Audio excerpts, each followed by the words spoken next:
దాన్ని యూజ్ చేసి ఈవెన్ గైనాక్స్ కూడా చెప్తారు. ముఖ్యంగా ఈ డెలివరీస్, ఇన్స్టిట్యూషనల్ డెలివరీస్ చేసేటప్పుడు ఏమేమి తీసుకోవాలి, ప్రికాషన్స్ ఏమి తీసుకోవాలి, లేదా ఫస్ట్ ప్రైమింగ్ వస్తే టేకప్ చేయొద్దండి.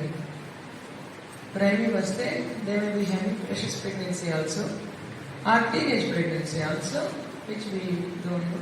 అంటే తెలిసినా కొన్నిసార్లు దాన్ని ఏముందిలే, ఓకే మనకి చేయొచ్చు అని అనుకొని ఆ విధంగానే ఒకసారి మనకి మొన్న అది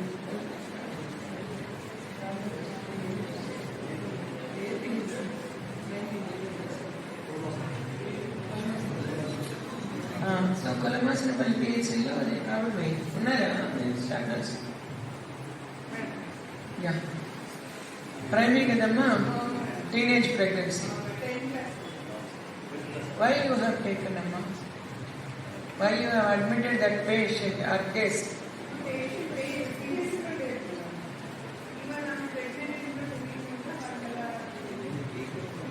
అది కాదు నువ్వు చెప్పేది ఇక్కడ అంటున్నావు. నైట్ 5 అర్లీ ఆఫీసర్ని గైడెన్స్ అడిగి, మేడం దీన్ని మనం పెట్టుకుందామా, ఈ కేసుని మనం ప్లాన్ చేసుకుందామా, ప్లాన్ చేసుకున్న తర్వాత రిపీటెడ్గా ఆ కేసు మీకు నిద్రలలోకి అడిగినా కానీ అది గుర్తుండాలి మనకి.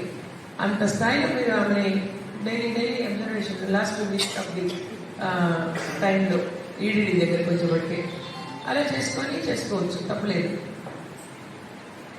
కాబట్టి ఇటువంటివన్నీ కూడా మళ్ళీ మీకు చెప్పడం జరుగుతుంది.